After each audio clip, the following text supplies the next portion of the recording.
Même qu'il prend l'enfant, il le dépose quelque part et puis c'est fini. Oui, on l'abandonne. Oh. Oui. On l'abandonne et puis quelqu'un de bonne foi le ramasse dans la rue. On le prend, on l'amène au tribunal pour enfants. Parce que ici chez nous, nous avons maintenant un tribunal pour enfants. Il y a une procédure pour les récupérer. Et le tribunal n'a pas de centre d'encadrement pour eux. Quand le tribunal reçoit les enfants. Mais qui l'amène au tribunal pour enfants? C'est lui qui l'avait ramassé. Un homme quelconque oui, comme ça. Il ne savait même pas qu'il y a un centre. Il le prend et dit bon, comme il y a un tribunal pour enfants, je l'amène là-bas. Comme ça, le tribunal va s'occuper de lui. Et le tribunal le prend, nous l'amène ici. Ah, ok. Vous voyez comment ça s'est passé? Comme c'est quelqu'un qui est malade, on va essayer de... Non, mais moi il voit effectivement que les centres existent. Donc vous dites celui-là il a été amené il y a quelques jours. Parce que je le vois seul, il est isolé. Oui, il y a quelques jours. Il ne sait pas encore. Mais il finira parce que tout le monde au début quand on arrive, c'est comme ça. Mais après, moi j'étais à l'internat. On m'a envoyé à l'internat au Bas-Congo à l'âge de 12 ans.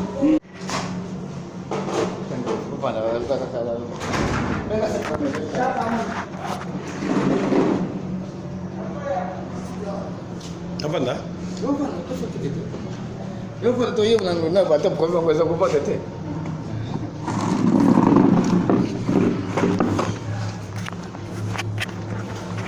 Deux ans là-bas. Un père. Un prêtre. Un prêtre. Ok. Moi je pensais un père il y a parti et non, le prêtre. Ah, ok. Il était prêtre et le père propriétaire. Et lui, quand il est décédé, il y a un autre père. Donc un prêtre qui a créé l'ONG. Il avait eu l'idée de créer, oui. Mais par après, il y a eu des complexes. Donc depuis 1977. Depuis 1967. Il y avait déjà les enfants de la rue.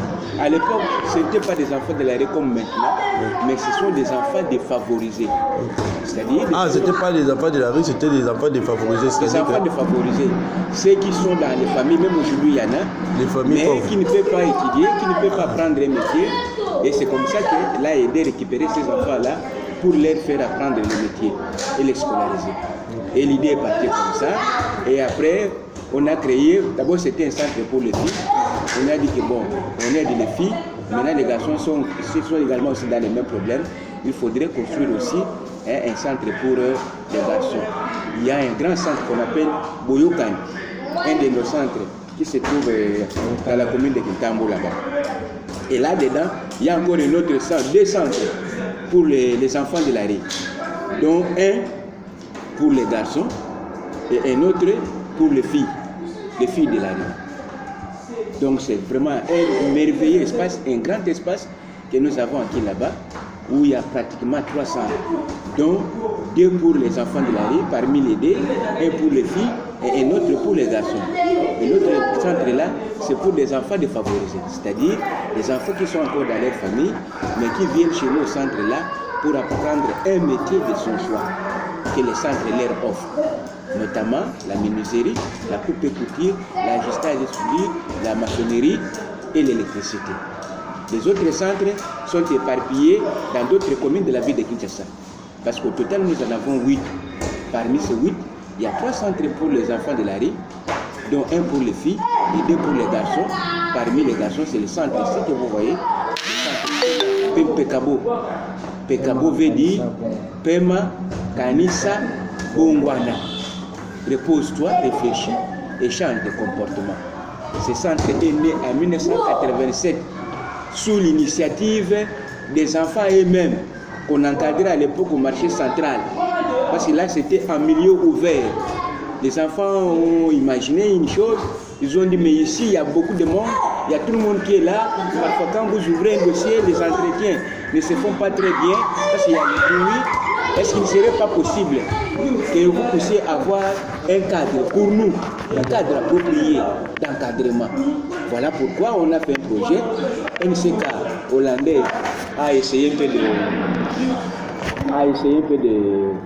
financer le projet, et quand le financement est arrivé, on a acheté ce centre-ci. La même année en 1987. Et les enfants ont commencé maintenant à venir. Donc ça c'est un terrain, bâtiment propre à l'ONG. À l'AED. Je vous dis que nous en avons partout là où nous sommes. Nous ne sommes pas locataires. Okay. Ce sont nos propres acquis, nos propres bâtiments. Ce que vous voyez ici, vous le verrez encore ailleurs, dans d'autres communes. C'est comme ça. Mais sauf qu'ici, c'est un peu construit en étage, mais de l'autre côté, ce sont des bâtiments qui ne sont pas en étage. Mais quand vous voyez, c'est beau. Bon, ok. Alors, le travail maintenant que nous faisons, c'est-à-dire, c'est un centre d'écoute, de repos, d'encadrement, d'orientation et des enfants de la rue. Quand un enfant vient ici, nous ouvrons les dossiers. On prend l'identité de l'enfant pour connaître qu'est-ce qu'il est, comment il s'appelle, comment s'appellent ses parents, d'où vient-il, pourquoi est-il dans la rue, qu'est-ce qu'il pense. Ils viennent eux-mêmes. Il y en a qui viennent eux-mêmes parce qu'ils ont été renseignés par les anciens qui connaissent déjà les centres. D'autres, par contre, sont amenés par ceux qui connaissent déjà les centres. Vous voyez, donc c'est comme ça que ça se fait. Alors, maintenant, là, nous sommes un centre semi-ouvert. Parce qu'avec le système d'internat, ça pose problème, nous n'avons pas de financement. Nourrir les enfants chaque jour, ce n'est pas une mince affaire. Alors, maintenant, qu'est-ce qu'on fait? C'est un centre semi-ouvert où un enfant peut venir. Il peut repartir. C'est question seulement de poser le problème pour lequel il est arrivé. Mais nous avons un échantillon des internes, un échantillon de 30. Parce qu'il y a des moments où nous arrivons jusqu'à 100 personnes. Et ils dorment? Ils dorment là. Il y a des dortoirs là. Il y a des chambres? Oui, il y a deux dortoirs. Il y a un dortoir là pour de tout petits enfants dont l'âge varie entre 14 ans et 7 ans. Parce que le cadet avait 5 ans, il vient à peine d'être transféré dans l'autre centre là.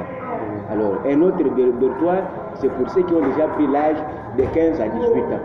Parce que notre limite, c'est 18 ans. Et les autres centres là-bas aussi sont semi-ouverts? C'est pareil. C'est semi-ouvert? Oui, c'est semi-ouvert. Là où il y a les centres des enfants de la rue, il faut la même chose qu'ici chez nous.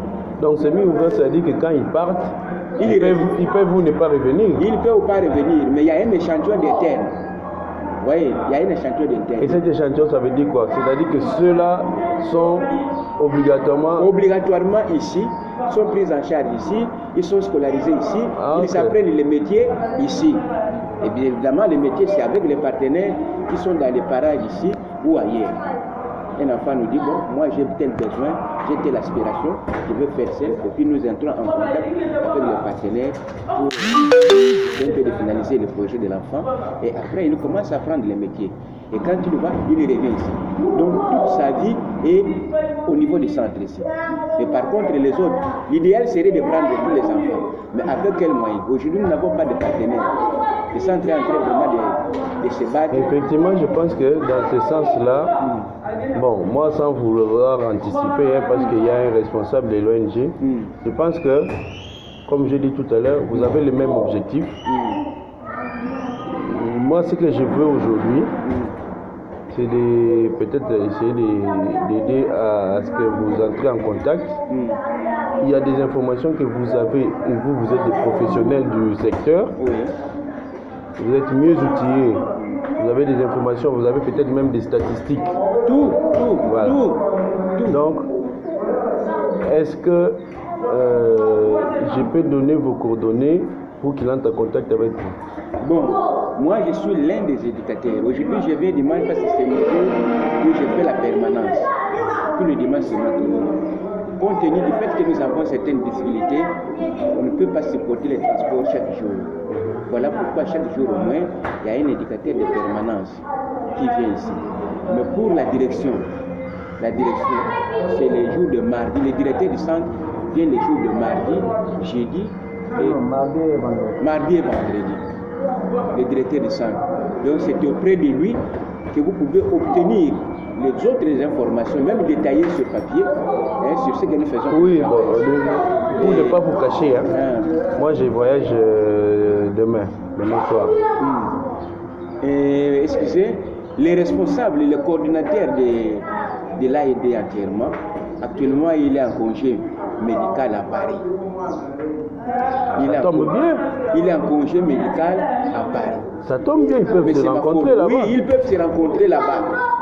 Avec M. Mafolo. C'est question que M. Mafolo quelqu'un.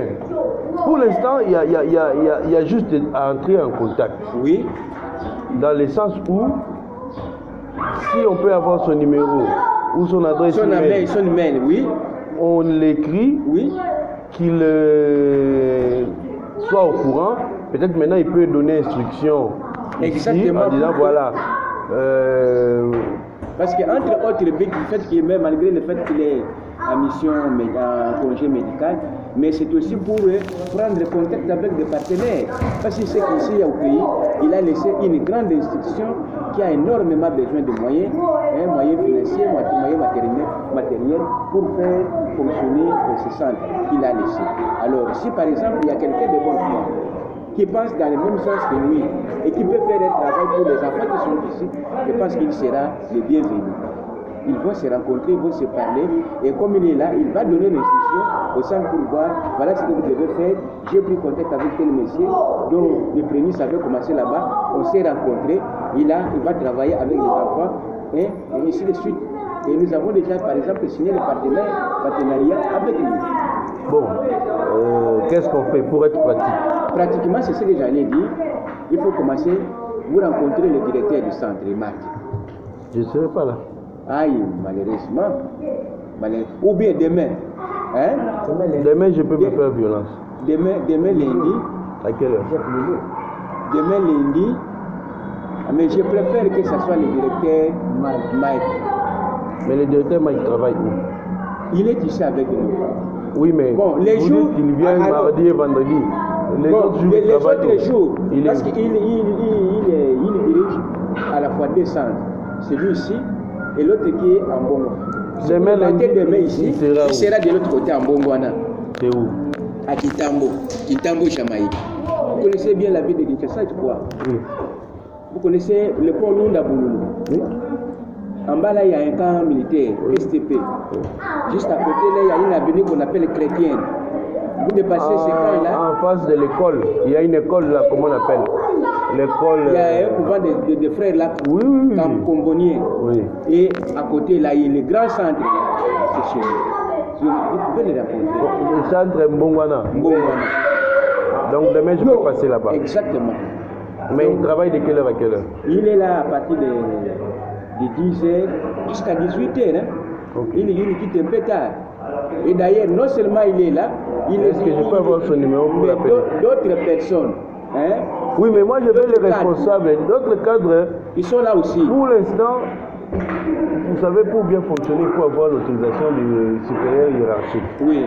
D'autres cadres, comme vous par exemple, vous m'avez donné tous les renseignements possibles. Vous m'avez très bien expliqué. Mais vous n'avez pas la décision. Non, je n'ai pas la décision, mon frère. Si aujourd'hui, moi je dois rendre compte aussi à mon, je peux dire, mon client, parce que moi il m'a contacté comme architecte, j'ai besoin de lui dire, voilà, si vous appelez telle personne, vous entrez en contact avec lui, c'est bon, les décisions qu'il prendra vont faire avancer. C'est ça. Si c'est M. Mike, je cherche à les joindre. Oui.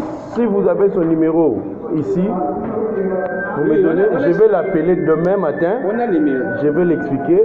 Il me fixe rendez-vous, je le vois, on parle directement. Oui. Vous pouvez me donner son numéro? Son numéro, je l'ai, 089. Et il travaille aussi avec adresse email. Pardon? Il a aussi une adresse email.